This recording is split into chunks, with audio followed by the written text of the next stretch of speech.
Hello friends, welcome again to our video on parenting.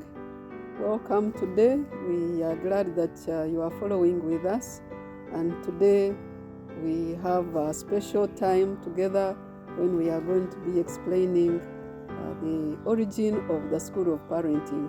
Once again, I'm Nyeko and I'm glad to be with you today. For those who have been following us, those who liked our page, thank you very much, and continue to do that and inform many others who will be benefiting from this series. The origin of the School of Parenting and Childcare. Where did it start from? It all started from during the time of the war in Northern Uganda. At that time, I used to leave Kampala and visit the internally displaced people's camps in Gulu, in those areas where many children were being kept in the camps. In those centers, there were children who had been rescued from the war zone, and they would be kept in some of the rehabilitation centers which were being run by NGOs. And since I was a country director at that time of an international NGO, I could easily be welcomed in these centers. And one of those days, while visiting the centers in Gulu, my host was taking me along and showing me the different children. While we were seeing those children, I noticed something which was intriguing. Some children had fresh amputated legs. Others, they still had fresh wounds from the battle zone. But one of the days, my attention was captured by a group of child mothers who were sitting in the compound with their babies. The babies are sitting a bit far off. The mothers are on one side and they are busy chatting away. I noticed one of the babies who was seriously crying. But as she was crying, the mother was not bothered. No one was bothered at all.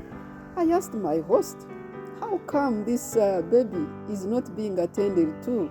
The mothers are not paying attention. Her answer said it all, and it really turned my heart. She said, these mothers have no attachment to these babies. These babies are a result of rape and defilement. She said, you see, after the girls are abducted, they are divided among the warlord commanders as wives. And when they either get rescued or they manage to escape, they come with the babies, or some come when they are pregnant and they give birth from here. And they keep saying government should take away those babies. They have no love for the babies. They say they are not their babies. It really broke my heart.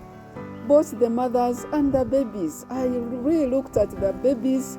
I prayed to God. I asked God, what can be done to a situation like this? I can't go to fight the rebels myself, even though I would have loved to do that. But they were these babies who are like unwanted babies. The idea that God gave me was look after these girls and help them to appreciate their babies, to love their babies. Because a mother is still a mother, regardless of the circumstances that made her a mother. Whether it was out of rape, you still remain a mother. So what I did was I started looking for resources. I wrote project proposals, and I managed to get some funding, and we started counseling programs. We started childcare training for the child mothers in the IDPs.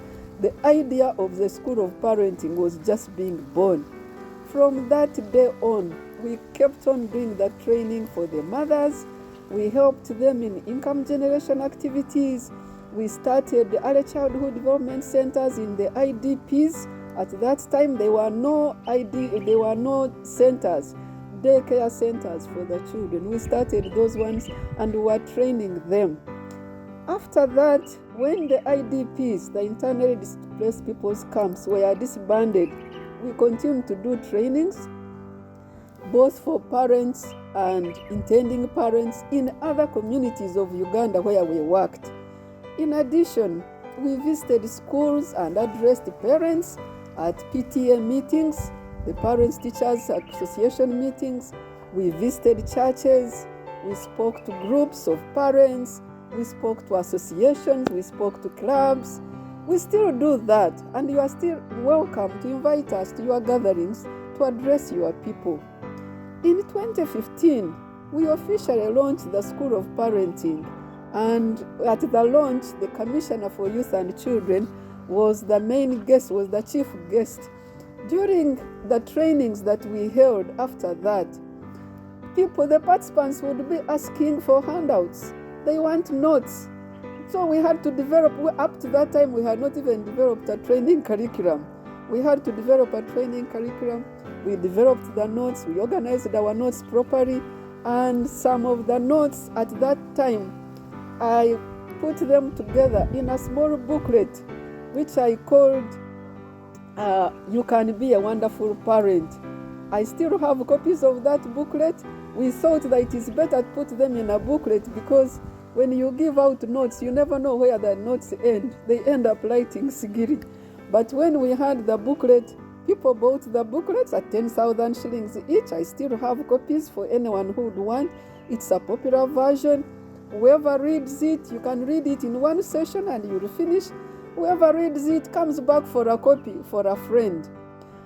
As time went on, we discovered that there were more topics that we needed to include. So that's when I had the idea of writing a bigger handbook, and I wrote the Parenting Handbook. The handbook covers areas of child development and helping parents to look after children who are young. We talk about the phases of child growth. We talk about caring for the pregnant mothers, antenatal and prenatal, how important it is for a mother to be taken care of when she's pregnant, because that affects the baby as well. How to develop the language of the children, how parents can develop the language with the children themselves. The importance of play, it's very important for children. We focus on raising disciplined children, the do's and don'ts, so that our children can grow up as teenagers who are well behaved. We handle also contemporary issues that face young people today. We all know some of those ones. We talk about involvement of fathers in raising the children. We talk about prevention of abuse among children. I talk about how to manage rejection.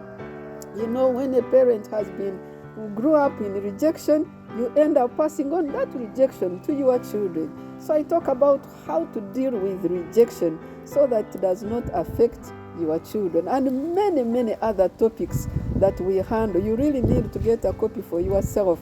It's a good gift for a baby shower, and it only costs 25,000 shillings. Copies are available at La Fontaine Bookshop in town, Enjoy Bookshop in Wandegea, Bugolobi, Church of the Resurrection. You can get a copy there.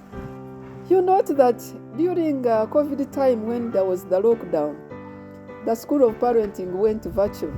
So we started now conducting trainings wherever you are. We find you where you are. You do not have to invite us. We do not have to come to us. We come to you. We find you in an organized group where there are parents together, whether it is parents teachers meetings, whether it is at a school, at camps, conferences, trainings. Please invite us. We have all the professionals who can come, and it is we do not charge, only that you can give us some transport if you need to, but otherwise you can just invite us. Our duty is to ensure that we give you the information so that a parent can really do the parenting with information. And anyone is a parent. You can be a parent to your children who are not your biological, children in the community, in the neighborhood, in Sunday school, the daycare centers. If you are a teacher, you can still parent the children. We can also help you train your house helps in childcare practices.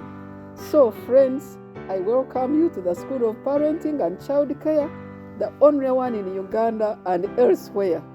Thank you. God bless you. Ways to see you and to meet you and continue being with us. Thank you. God bless.